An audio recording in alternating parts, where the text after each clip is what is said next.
ദൈവത്തിൻ്റെ പ്രിയപ്പെട്ട ജനമായിരുന്നു ഇസ്രായേൽ ജനം. എന്നാൽ ദൈവം ഈ ഇസ്രായേൽ ജനത്തെ 40 വർഷക്കാലം മരുഭൂമിയിലൂടെയാണ് കടത്തിവിട്ടത്.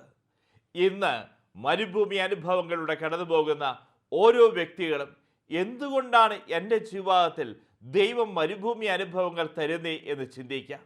ഒന്നിനു പുറകെ ഒന്നായ രോഗങ്ങൾ, കടബാധ വിട്ടുപോകുന്നില്ല, മക്കളെ ജീവിതങ്ങൾ നോക്കിക്കഴിഞ്ഞാൽ വിവാഹം നടക്കുന്നില്ല, ജോലിയില്ലാത്ത അവസ്ഥ, ഒന്നിനു പുറകെ ഒന്നായി പ്രശ്നങ്ങളിലൂടെ കടന്നു പോകുന്ന വ്യക്തികൾ. എന്നാൽ ഞാൻ പ്രാർത്ഥിക്കുന്നുണ്ട്, വിശുദ്ധ കുർബാനയിൽ പങ്കെടുക്കുന്നുണ്ട്, അടുത്തടുത്ത് കുമ്പസാരിക്കുന്നുണ്ട്, ആത്മീയ ജീവിതം നോക്കിക്കഴിഞ്ഞാലോ തമ്പുരാനോട് ചേർന്ന് നിൽക്കുന്നു. പക്ഷേ ഈ മരുഭൂമി അനുഭവങ്ങൾ വിട്ടുപോകാത്ത എന്തുകൊണ്ടാണ്? അതിന് ഉത്തരമാണ് പുറപ്പാടിൻ്റെ പുസ്തകം 13-ാം അധ്യായത്തിൽ നാം കാണുന്നത്. ദൈവത്തിൻ്റെ പ്രിയപ്പെട്ട ജനം ഇസ്രായേൽ ജനത്തിന് ഇതാ ഫിലിസ്ത്യരുടെ ദേശത്തിൽ കൂടെ ഉണ്ടായിരുന്ന വഴിയായിരുന്നു എളുപ്പമെങ്കിലും അതിലൂടെയല്ല ദൈവം നയിച്ചത്. നമ്മളും എളുപ്പവഴിയിലൂടെ പോകാൻ ആഗ്രഹിക്കുന്നുണ്ട്. കടബാധയുള്ള വ്യക്തി ആഗ്രഹിക്കുന്നുണ്ട്, ഞാനിതാ ഓണം ബമ്പർ എടുത്തു, ഈ ഓണം ബമ്പർ ഉണ്ടല്ലോ ഒന്ന് അടിച്ചു കഴിഞ്ഞ് എൻ്റെ എല്ലാ പ്രശ്നവും തീർന്നു.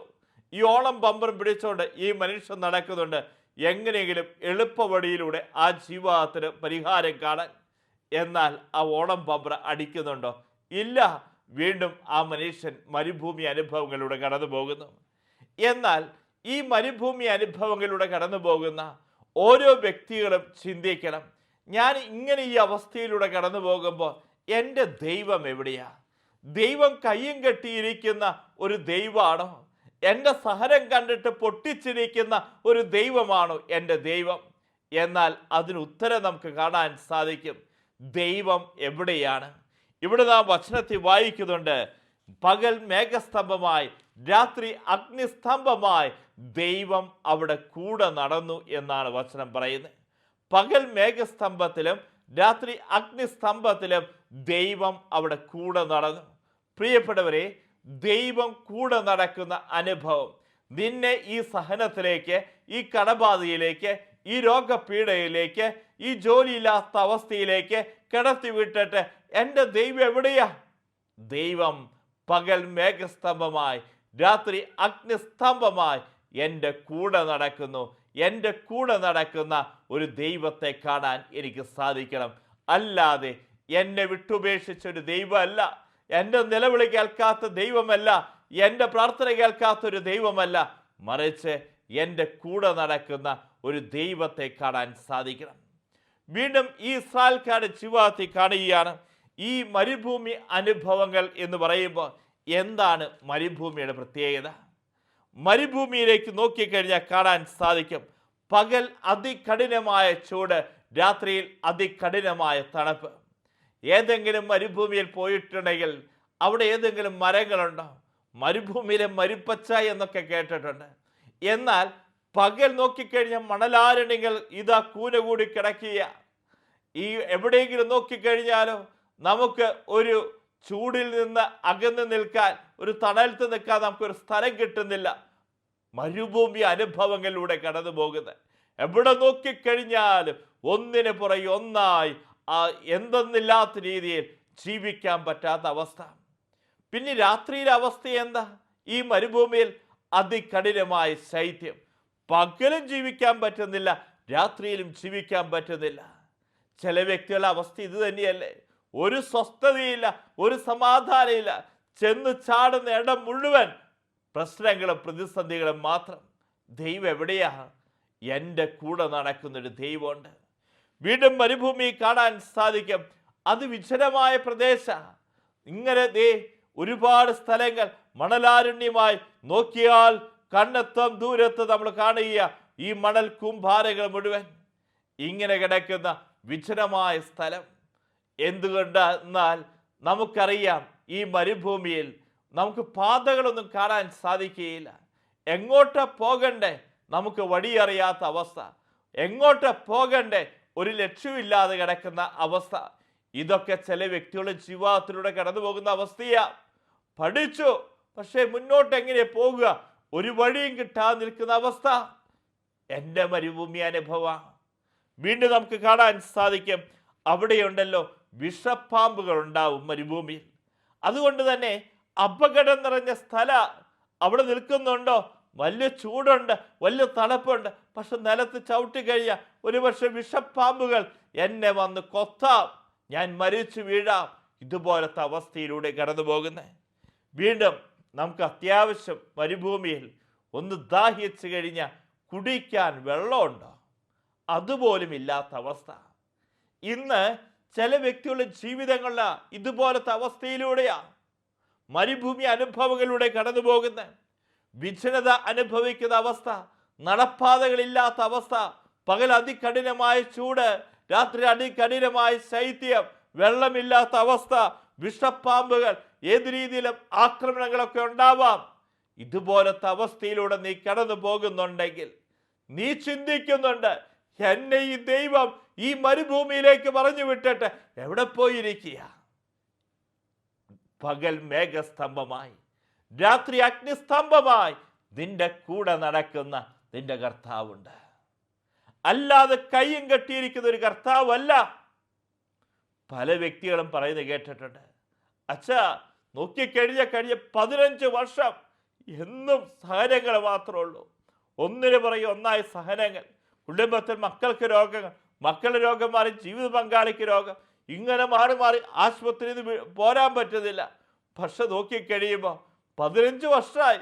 പക്ഷേ തമ്പുരാ കർത്താവ് ഈ സഹനവും വേദനയൊക്കെ തരുന്നുണ്ടെങ്കിലും എന്നെ ഇതുവരെയും എന്നെയും എൻ്റെ കുടുംബത്തെയും പട്ടിണിയിലേക്ക് വിട്ടിട്ടില്ല എന്ന് ഒരു വ്യക്തി പറയുക. എങ്കിൽ പ്രിയപ്പെട്ടവരെ, ദൈവത്തിൻ്റെ സാന്നിധ്യം അവരെ വിട്ടു പോകുന്നില്ല എന്ന് തന്നെയാണ് അതിൻ്റെ അർത്ഥം. അതുകൊണ്ട് തന്നെ മരുഭൂമി അനുഭവങ്ങളിലൂടെ കടന്നുപോയ ഇസ്രായേൽ ജനത്തിന് ജീവിതത്തെ കാണാൻ സാധിക്കും. അവർ അത്ഭുതകരമായ രീതിയിൽ ചെങ്കടൽ കടക്കുകയാണ്. അവർ ഈ ചെങ്കടലിന് മുമ്പിൽ വന്ന് നിൽക്കുന്നു. ദൈവമേ, ഈ ചെങ്കടലിൽ കിടന്ന് ചാവാൻ വേണ്ടിയിട്ടാണോ, മുങ്ങി താഴാൻ വേണ്ടിയിട്ടാണോ ഞങ്ങൾ ഇങ്ങോട്ട് കൊണ്ടുവരുന്നത്? ആ സമയത്ത് മോശ തൻ്റെ കയ്യിലിരിക്കുന്ന വടിയെടുത്ത് ചെങ്കടലിന് നേരെ നീട്ടുമ്പോൾ ഇതാ ചെങ്കടൽ രണ്ടായി മാറുന്നു. അതിലൂടെ അക്കരയ്ക്ക് കിടക്കുകയാണ് ഇസ്രായേൽ ജനം. എന്നാൽ ദൈവത്തിൻ്റെ അത്ഭുതം അവർ ജീവിതത്തിൽ അനുഭവിക്കുക. ഈ ചെങ്കടലിൽ വിഭജിച്ച് ദൈവം അക്കരെ കിടത്തി. അവരുടെ ബുദ്ധി കൊണ്ട് ചിന്തിച്ചാൽ മനസ്സിലാവാത്ത കാര്യമാണ്. ഈ ചെങ്കടലിനെ, ഈ വെള്ളത്തെ ഒരു ഭിത്തി പോലെ നിർത്തി അതിലൂടെ അക്കരയ്ക്ക് കിടക്കാൻ പറ്റുന്ന രീതിയിൽ ദൈവം അവിടെ ജീവിതത്തിൽ പ്രവർത്തിച്ചു. ഈ സമയത്ത് ഇസ്രായേൽ ജനത്തിന് ജീവിതത്തെ കാണാൻ സാധിക്കും. എന്തെന്നില്ലാത്ത രീതിയിൽ അവിടെ ആഹ്ലാദ പ്രകടനങ്ങളാണ്. മോശയും ഇസ്രായേൽക്കാരും കർത്താവിനെ സ്തുതിച്ചുകൊണ്ട് ഈ ഗാനം ആലപിച്ചു. കർത്താവിനെ ഞാൻ പാടി സ്തുതിക്കും, എന്തെന്നാൽ അവിടുന്ന് മഹത്വപൂർണമായ വിജയം നേടിയിരിക്കുന്നു. കുതിരയെയും കുതിരക്കാരനെയും അവിടുന്ന് കടലിലെറിഞ്ഞു. ഇസ്രായേൽക്കാരുടെ കുതിരയുണ്ട്, കുതിരക്കാരന്മാരുണ്ടായിരുന്നു. അവരെയെല്ലാം ഇതാ കടലിലേക്ക് വലിച്ചെറിഞ്ഞു. കർത്താവ് തന്നെ ശക്തിയും സംരക്ഷണവുമാകുന്നു. അവിടുന്ന് എനിക്ക് രക്ഷയായി ഭവിച്ചിരിക്കുന്നു. അവിടുന്നാണ് എൻ്റെ ദൈവം, ഞാൻ അവിടുത്തെ സ്തുതിക്കും. അവിടുന്നാണ് എൻ്റെ പിതാവിൻ്റെ ദൈവം. അവർ അത്ഭുതകരമായ രീതിയിൽ ദൈവം നൽകിയ അനുഗ്രഹങ്ങളെ ഓർത്ത് അവർ നന്ദി പറയുക. അവിടെ ജീവിതത്തിൽ ദൈവം പ്രവർത്തിച്ച് കണ്ടു കഴിഞ്ഞപ്പോൾ, എന്നാൽ വീണ്ടും കാണുകയാണ്, ഈ സാഹചര്യം മുന്നോട്ട് പോയി കഴിയുമ്പോൾ അവർക്ക് ദാഹിച്ചു കഴിഞ്ഞപ്പോൾ അവരെന്താ ചെയ്തേ? ഇത്രയും കാലം അവരെ പരിപാലിച്ച, ഇത്രയും കാലം അവരെ നോക്കി അക്കരയ്ക്ക് കിടത്തിയ ആ ദൈവത്തെ അവർ മറന്നു. അവർ വീണ്ടും എന്താ ചെയ്തതെന്ന് വചനത്തെ കാണാൻ സാധിക്കും. അവർ മോശയ്ക്കെതിരെയും അഹ്റോനെതിരെയും പിറുപിറുത്തു എന്നാണ് വചനം പറയുന്നത്. നമ്മൾ കാണുക പുറപ്പാടിന്റെ പുസ്തകം 15-ാം അധ്യായം 24-ാം തിരുവചനം, ജനം മോശയ്ക്കെതിരെ പിറുപിറുത്തു. വീണ്ടും 16-ാം അധ്യായം 2-ാം തിരുവചനം, മരുഭൂമിയിൽ വെച്ച് ഇസ്രായേൽ സമൂഹം ഒന്നടങ്കം മോശയ്ക്കും അഹ്റോനും എതിരായി പിറുപിറുത്തു. വീണ്ടും അടുത്ത് കാണാൻ സാധിക്കും 16-ാം അധ്യായം 7-ാം തിരുവചനം, പ്രഭാതമാകുമ്പോൾ നിങ്ങൾ കർത്താവിന് മഹത്വം ദർശിക്കും, കാരണം തനിക്കെതിരായ നിങ്ങളുടെ പിറുപിറുക്കുകൾ കർത്താവ് കേട്ടിരിക്കുന്നു. കണ്ടോ പ്രിയപ്പെട്ടവരെ, ഇസ്രായേൽക്കാരുടെ ജീവിതത്തിൽ കാണാൻ സാധിക്കും ഈ മരുഭൂമി അനുഭവം വിട്ടുപോകാത്തതിൻ്റെ ഒരു പ്രധാനപ്പെട്ട കാരണം എന്താണ്? ഈ പിറുപിറുക്കുന്ന സ്വഭാവ. എന്തിനെതിരെയാണ് അവർ പിറുപിറുക്കുന്നത്? ദൈവത്തിൻ്റെ സ്നേഹത്തിനെതിരെ, ദൈവാശ്രയത്തിൻ്റെ കുറവ് അവിടെ ജീവിതത്തിൽ കടന്നു വരിക. കഷ്ടപ്പാടുകൾ വരുമ്പോൾ കരുതലോടെ താങ്ങുന്ന ദൈവത്തെ അവർ മറന്നുപോകുക. അവർ പിറുപിറുത്തു. എങ്കിൽ പ്രിയപ്പെട്ടവരെ, നമ്മുടെ ഒക്കെ ജീവിതങ്ങളിൽ മരുഭൂമി അനുഭവങ്ങൾ വിട്ടുപോകാത്തതിനൊരു കാരണം എന്താ? എന്നെ കരുതുന്ന എൻ്റെ ദൈവത്തെ ഞാൻ മറന്ന് ദൈവത്തിനെതിരെ പിറുപിറുക്കുന്നുണ്ടെങ്കിൽ, ദൈവത്തിൽ ആശ്രയിക്കാതെ, ദൈവത്തിൻ്റെ സ്നേഹം മനസ്സിലാക്കാതെ ദൈവത്തിനെതിരെ നീ പിറുപിറുക്കുന്നുണ്ടെങ്കിൽ, നമ്മുടെയൊക്കെ ജീവിതങ്ങളിൽ ദൈവം മരുഭൂമി അനുഭവങ്ങൾ കടത്തിവിടും. കുറച്ചും കൂടി നിനക്ക് രൂപപ്പെടാനുണ്ട്. കുറച്ചും കൂടി നിനക്ക് ദൈവത്തിൽ ആശ്രയിക്കാനുണ്ട്. കുറച്ചും കൂടി ദൈവത്തിൻ്റെ സ്നേഹം നിനക്ക് മനസ്സിലാക്കാനുണ്ട്. അതുകൊണ്ടാണ് പ്രിയപ്പെട്ടവരെ, ഇസ്രായേൽ ജനത്തിൻ്റെ ജീവിതത്തിൽ ഈ മരുഭൂമി അനുഭവങ്ങൾ വിട്ടുപോകാതിരുന്നത്. നമ്മൾ കാണുക മാറായിലെ ജലത്തെക്കുറിച്ച്. ഈ മരുഭൂമിയുടെ ഇസ്രായേൽ ജനം മുന്നോട്ട് പോകുക. ആ സമയത്ത് നാം കാണുക ഇസ്രായേൽക്കാർക്ക് ദാഹിക്കാൻ തുടങ്ങി. ഈ സമയത്ത് അവര് എന്തെന്നാ പറയുന്നേ? ജനം മോശയ്ക്കെതിരെ പിറുപിറുത്തു, ഞങ്ങൾ എന്തു കുടിക്കും? അവൻ കർത്താവിനെ വിളിച്ചപേക്ഷിച്ചു. അവിടുന്ന് അവനൊരു തടിക്കഷ്ണം കാണിച്ചു കൊടുത്തു. അത് വെള്ളത്തിലിട്ടപ്പോൾ വെള്ളം മധുരിച്ചു. ഈ വെള്ളം മധുരിച്ചു കഴിഞ്ഞപ്പോൾ ഇസ്രായേൽക്കാർക്ക് വലിയ സന്തോഷമായി. ഞങ്ങൾ ഇവിടെ വന്നു, ഈ വെള്ളം കയ്പുള്ളതായിരുന്നു. ഇതാ മോശ ആ തടിക്കഷ്ണം കൊണ്ട് ഈ വെള്ളത്തിലിട്ടപ്പോൾ വെള്ളത്തിന് മധുരമുള്ളതായി മാറി. അവിടെ കൂടാരങ്ങളിൽ ഹല്ലേലൂയ, ജയം ഹല്ലേലൂയ, യേശു കർത്താവ് ജീവിക്കുന്നു. ആ സമയത്ത് അവർക്ക് തമ്പുരാനെയൊക്കെ മഹത്വപ്പെടുത്താൻ സാധിച്ചു. എന്നാൽ പ്രശ്നങ്ങൾ വരുമ്പോൾ, പ്രതിസന്ധികൾ വരുമ്പോൾ ദൈവത്തെ മറന്നുപോകുന്ന ഇസ്രായേൽ ജനത്തെ നാം കാണുന്നു. വീണ്ടും ഇസ്രായേൽക്കാർ മുന്നോട്ട് പോകുക. അവർക്ക് വീണ്ടും വിശക്കാൻ തുടങ്ങി. ഈ സമയത്ത് അവരെന്താ ചെയ്യുക? ഒരു പ്രശ്നം വന്നു കഴിഞ്ഞാൽ മോശയ്ക്കെതിരെ അഹ്റോനെതിരെയും പിറുപിറുക്കും. ഇവിടെ നാം വചനത്തെ കാണുക, മരുഭൂമിയിൽ വെച്ച് ഇസ്രായേൽ സമൂഹം ഒന്നടങ്കം മോശയ്ക്കും അഹ്റോനുമെതിരെ പിറുപിറുത്തു. ഇസ്രായേൽക്കാർ അവരോട് പറഞ്ഞു, ഈജിപ്തിൽ ഇറച്ചിപ്പാത്രത്തിനടുത്തിരുന്ന് തൃപ്തിയാവോളം അപ്പം തിന്നുകൊണ്ടിരുന്നപ്പോൾ കർത്താവിൻ്റെ കരത്താൽ കൊല്ലപ്പെട്ടിരുന്നുവെങ്കിൽ എത്ര നന്നായിരുന്നു. എന്നാൽ സമൂഹം മുഴുവനെയും പട്ടിണിക്കിട്ട് കൊല്ലാനാണോ ഞങ്ങളെ ഈ മരുഭൂമിയിലേക്ക് കൊണ്ടുവന്നിരിക്കുന്നത്? കണ്ടോ, അവിടെ ഉള്ളിൻ്റെ ഉള്ളിൽ ഞങ്ങൾക്ക് ആ ഈജിപ്തിൽ ഇറച്ചിപ്പാത്രങ്ങളെ അടുത്തിരുന്ന് മതിയാവോളം കഴിക്കാമായിരുന്നു, അടിമത്തത്തിൽ കിടന്നിട്ട്. എന്നാൽ ആ അടിമത്തത്തിന് ദൈവം അവരെ അത്ഭുതകരമായി കൊണ്ടുവരുന്നത് അവർക്ക് തിരിച്ചറിയാൻ പറ്റുന്നില്ല. അവിടെ എങ്ങാനും കിടന്ന് കൊല്ലപ്പെട്ടിരുന്നുവെങ്കിൽ. ഇതാണ് ഇസ്രായേൽ ജനം സംസാരിക്കുന്നത്. എന്നാ പ്രിയപ്പെട്ടവരെ, ഈ സമയത്ത് മോശ ദൈവത്തിന്റെ സന്നിധിയിലേക്ക് പോയി, ദൈവമേ, ഈ ജനം കണ്ടോ, അവർ പിറുപിറുക്കുക, സമാധാനമില്ല, സ്വസ്ഥതയില്ല, അവർ പിറുപിറുക്കുക. എന്തിനെതിരെ അവർ പിറുപിറുക്കുന്നത്? ദൈവത്തിന്റെ സ്നേഹത്തിനെതിരെ, ദൈവത്തിന്റെ പരിപാലനയ്ക്കെതിരെ, ദൈവത്തിൽ ആശ്രയിക്കുന്നതിന് പകരം അവർ പിറുപിറുത്തോണ്ടിരിക്കുക. അവർ കുറച്ചു നേരം മുമ്പ് കണ്ടതാ അത്ഭുതകരമായ രീതിയിൽ മരുഭൂമിയിൽ ഈ കയ്പുള്ള ജലത്തെ ദൈവം മധുരമാക്കി മാറ്റുന്നത്. അതിനു മുമ്പ് അവർ കണ്ടതാ ഈ ചെങ്കടലിലെ ദൈവം അത്ഭുതകരമായ രീതിയിൽ വിഭജിച്ച് അതിലൂടെ കടത്തുന്നത്. എന്നാൽ ഇപ്പൊ നാം കാണുകയാണ് മന്നയും കാടപ്പക്ഷിയും അത്ഭുതകരമായ രീതിയിൽ ദൈവം മന്ന വർഷിക്കുക. ഈ മന്ന വർഷിച്ചു കഴിഞ്ഞപ്പോൾ എന്താണ് സംഭവിക്കുന്നത്? ഇസ്രായേൽ കൂടാരങ്ങൾ വലിയ സന്തോഷമായി.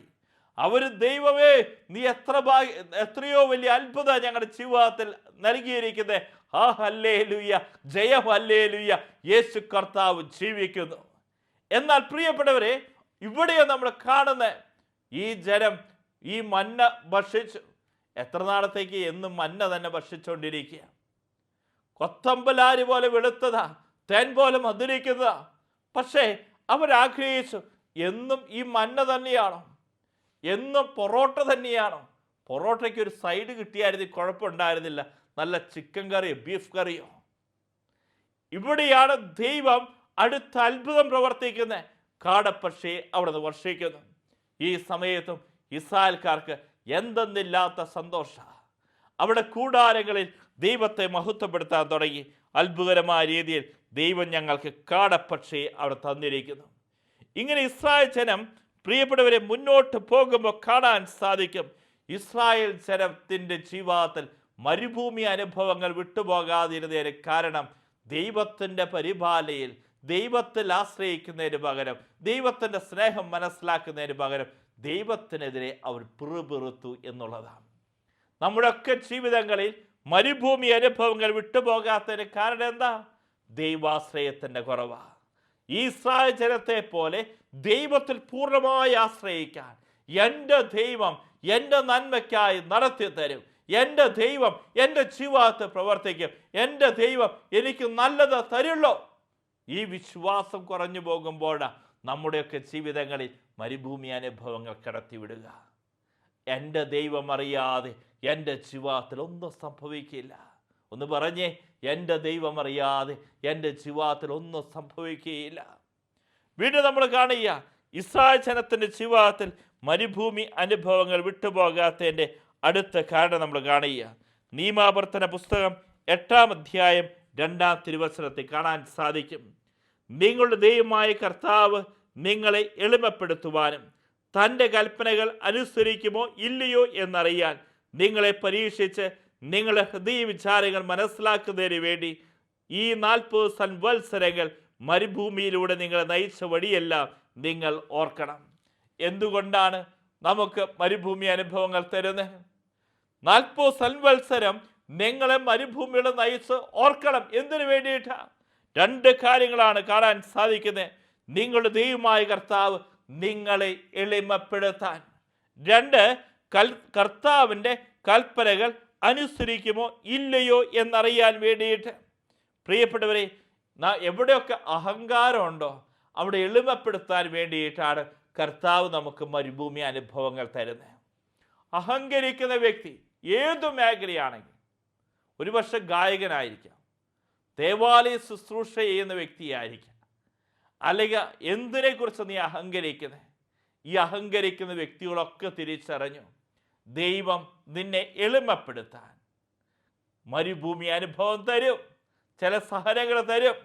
അതുകൊണ്ട് തന്നെ പത്രോസ് എഴുതിയ ലേഖനം 1-ാം ലേഖനം 5-ാം അധ്യായം 6-ാം തിരുവചനം പറയുകയാണ്, കർത്താവിൻ്റെ ശക്തമായ കരത്തിൻ്റെ കീഴിൽ താഴ്മയോടുകൂടെ നിൽക്കുവിൻ, അവിടുന്ന് തക്ക സമയത്ത് നിന്നെ ഉയർത്തിക്കൊള്ളും. കർത്താവിൻ്റെ ശക്തമായ കരത്തിന് കീഴിൽ താഴ്മയോടുകൂടെ നിൽക്കുവിൻ, അവിടുന്ന് തക്ക സമയത്ത് നിന്നെ ഉയർത്തിക്കൊള്ളും. അതുകൊണ്ട് തന്നെ പ്രിയപ്പെട്ടവരെ, നമുക്കൊന്നിനെക്കുറിച്ചും അഹങ്കരിക്കാനില്ല. ദൈവം തന്നതല്ലാതെ നമുക്ക് എന്തോ ഉള്ളേ? കൊരിന്തോസുകാർക്ക് എഴുതിയ 2-ാം ലേഖനം 3-ാം അധ്യായം 5-ാം തിരുവചനം പറയുകയാണ്, നമുക്ക് എന്ത് മേന്മയാണ് അവകാശപ്പെടാനുള്ളത്? ദൈവം തന്നതല്ലാതെ എന്താണ് നമുക്കുള്ളത്? എന്തു മേന്മയാണ് നമുക്ക് അവകാശപ്പെടാനുള്ളത്? ദൈവം തന്നതല്ലാതെ എന്താണ് നമുക്കുള്ളത്? ഇന്ന് ഈ വചനം കേൾക്കുമ്പോൾ ഓരോ ദൈവ വൈദ്യരൊന്ന് ചിന്തിച്ചു നോക്കിയേ, എന്തു മേന്മയാണ് നമുക്കൊക്കെ അഹങ്കരിക്കാനുള്ളത്? ദൈവം തന്നതല്ലാതെ നമുക്ക് എന്തോ ഉള്ളേ? നമ്മുടെ വീട്, നമ്മുടെ ജോലി, നമ്മുടെ കാറ്, നമ്മുടെ മക്കൾ, ജീവിത പങ്കാളി, എന്തൊക്കെ നോക്കിക്കഴിഞ്ഞു കഴിഞ്ഞാലും ദൈവം തന്നതല്ലാതെ നമുക്ക് മറ്റൊന്നുമില്ലല്ലോ. അതുകൊണ്ട് തന്നെ നമുക്ക് ഒരു മേന്മ എടുക്കാനില്ല. എല്ലാ മഹത്വവും എൻ്റെ കർത്താവിന്, എല്ലാ മഹത്വവും എൻ്റെ കർത്താവിന്. ഈ കർത്താവിന് മഹത്വം കൊടുക്കാതെ നമ്മൾ അഹങ്കരിച്ചു കഴിഞ്ഞാൽ മരുഭൂമി അനുഭവങ്ങൾ കടന്നു വരും. വീണ്ടും നമുക്ക് കാണാൻ സാധിക്കും, കർത്താവിൻ്റെ കൽപ്പനകളും ചട്ടങ്ങളും അനുസരിക്കുമോ ഇല്ലയോ എന്ന് നിങ്ങളെ പരീക്ഷിച്ച് നിങ്ങളെ ഹൃദയ വിചാരങ്ങൾ മനസ്സിലാക്കുന്നതിന് വേണ്ടി, നമ്മുടെ ഹൃദയത്തിൻ്റെ വിചാരങ്ങൾ മനസ്സിലാക്കുന്നതിന് വേണ്ടി കർത്താവിൻ്റെ കൽപ്പനകളും ചട്ടങ്ങളും നമ്മൾ പാലിക്കുകയോ? അതിനുവേണ്ടി നമുക്ക് മരുഭൂമി അനുഭവങ്ങളിലൂടെ കടത്തിവിടും. നമുക്കറിയാം, സ്കൂളിൽ 1-ാം ക്ലാസ്സിൽ 2-ാം ക്ലാസ്സിലേക്ക് ജയിക്കണമെങ്കിൽ പരീക്ഷയുണ്ട്. 5-ാം ക്ലാസ്സിൽ നിന്ന് 6-ാം ക്ലാസ്സിലേക്ക് ജയിക്കണമെങ്കിൽ പരീക്ഷയുണ്ട്. നമ്മൾ നോക്കണം, 10-ാം ക്ലാസ് വരെ പഠിക്കുന്നൊരു കൊച്ച് ഒരു കാലഘട്ടം 10 വർഷം കൊണ്ട് എത്ര പരീക്ഷകളാണ് എഴുതിക്കൊണ്ടിരിക്കുന്നത്. ഈ കാലഘട്ടത്തിൽ പരീക്ഷ എഴുതുമ്പോൾ മാതാപിതാക്കൾക്കാണോ ടെൻഷൻ, കുട്ടികൾക്കാണോ ടെൻഷൻ? നമുക്കറിയാം, ഇത്രമാത്രം പരീക്ഷകളിലൂടെ ഓരോ കാലഘട്ടങ്ങളിലും നമ്മുടെ കുഞ്ഞുങ്ങളൊക്കെ പോയിക്കൊണ്ടിരിക്കുക. എന്തിനു വേണ്ടിയിട്ട് ഈ പരീക്ഷകൾ? ഇവൻ 1-ാം ക്ലാസ്സിൽ 2-ാം ക്ലാസ്സിലേക്ക് പ്രൊമോട്ട് ചെയ്യാൻ യോഗ്യനാണോ അല്ലയോ എന്ന് അറിയാൻ വേണ്ടിയിട്ട്. ഇതുപോലെ തന്നെ ആത്മീയ ജീവിതത്തിൽ നമുക്ക് പറയുക, നമുക്കും പരീക്ഷകൾ തരും. എന്തിനു വേണ്ടിയിട്ട്?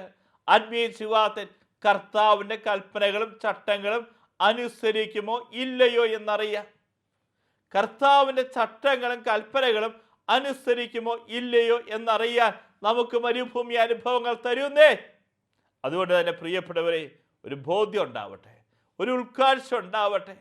എനിക്ക് ഈ സഹനങ്ങൾ തന്നിട്ടുണ്ടെങ്കിൽ ദൈവം അറിഞ്ഞിട്ടാ. എനിക്ക് കർത്താവിൻ്റെ കൽപ്പനകൾ ചട്ടങ്ങളൊക്കെ അനുസരിക്കുകയില്ലയോ?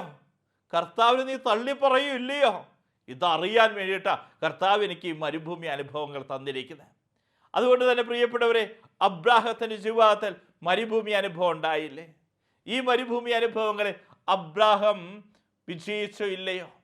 തൻ്റെ ഏകപുത്രൻ ഇസ്ഹാക്കിനെ കൊണ്ടുപോയി ബലി അർപ്പിക്കാൻ വേണ്ടി ഈ അപ്പനോട് പറഞ്ഞപ്പോൾ അപ്പൻ്റെ ചങ്ങിനൊരു ദുഃഖമുണ്ട്, പക്ഷെ ശക്തിയുണ്ട്. അവൻ ആ മരുഭൂമി അനുഭവം, ആ പരീക്ഷയിൽ അബ്രാഹം വിജയിച്ചു. യേശുവിൻ്റെ ജീവിതത്തിൽ നോക്കിക്കോ, മരുഭൂമി അനുഭവം ഉണ്ടായില്ലേ? ആ മരുഭൂമി അനുഭവങ്ങളിൽ യേശു ആ പരീക്ഷണങ്ങളിലൂടെ കടന്നു പോയപ്പോൾ വിജയിച്ചോ പരാജയപ്പെട്ടോ? യേശു വിജയിച്ചു. എങ്കിൽ പ്രിയപ്പെട്ടവരെ, ഓരോ വ്യക്തികൾക്കും ബോധ്യം ഉണ്ടാവണം, കർത്താവ് എനിക്ക് മരുഭൂമി അനുഭവങ്ങൾ തരുന്ന എന്തിനാ? ആത്മീയമായ ജീവിതത്തിൽ പരീക്ഷകൾ ഉണ്ടാവുന്നു. ആത്മീയ ജീവിതത്തിൻ്റെ പരീക്ഷകളെ വിജയം വരിക്കുന്നതിന് വേണ്ടിയിട്ടാ. അടുത്ത ക്ലാസ്സിലേക്ക് എന്നെ ഉയർത്താൻ, പ്രൊമോട്ട് ചെയ്യാൻ. 1-ാം ക്ലാസ്സിലെ കൊച്ചിന് പരീക്ഷ 2-ാം ക്ലാസ്സിലേക്ക് ജയിക്കാനാ. 2-ാം ക്ലാസ്സിലെ കൊച്ചിൻ്റെ പരീക്ഷ അവൻ എത്രമാത്രം പഠിച്ചിട്ടുണ്ട് 3-ാം ക്ലാസ്സിലേക്ക് പ്രൊമോട്ട് ചെയ്യാൻ വേണ്ടിയിട്ടാ. എങ്കിൽ നീ ഇപ്പം അനുഭവിക്കുന്ന ഈ സഹനം, ഈ മരുഭൂമി അനുഭവം ദൈവം ആഗ്രഹിക്കുന്നുണ്ട് അടുത്ത തലത്തിലേക്ക് ആത്മീയ ജീവിതത്തിൽ നിന്നെ കൈപിടിച്ചുയർത്താനാ. നമുക്ക് പ്രാർത്ഥിക്കാം. ഇന്ന് ഓരോ മക്കളും ഓരോ രീതിയിലും മരുഭൂമി അനുഭവങ്ങളിലൂടെ കടന്നു പോകുന്നു. ഇസ്രായേൽ ജനം ദൈവത്തിന് പ്രിയപ്പെട്ട വ്യക്തികളാണ്, പ്രിയപ്പെട്ട മക്കളാണ്. ഈ പ്രിയപ്പെട്ടവരെ ദൈവം മരുഭൂമിയിലൂടെ കടത്തിവിട്ടുവെങ്കിൽ നമ്മുടെ ഒക്കെ ജീവിതങ്ങളിൽ മരുഭൂമി അനുഭവങ്ങൾ കടന്നു വരും. ആരും തളർന്നു പോകരുത്, തകർന്നു പോകരുത്. എന്നെ മരുഭൂമിയിലേക്ക് കിടത്തിവിട്ട് കയ്യും കെട്ടിയിരുന്ന് പൊട്ടിച്ചിരിക്കുന്ന ഒരു ദൈവമല്ല. പകൽ മേഘസ്തംഭമായി, രാത്രി അഗ്നിസ്തംഭമായി എൻ്റെ കൂടെ നടക്കുന്ന ദൈവം, എൻ്റെ കൂടെ നടക്കുന്ന ദൈവം, എൻ്റെ കൂടെ നടക്കുന്ന ദൈവം. ആ കർത്താവിനെ കാണാൻ നമ്മുടെ കണ്ണുകൾക്ക് സാധിക്കട്ടെ, നമ്മുടെ ഹൃദയങ്ങൾ ഉയരട്ടെ.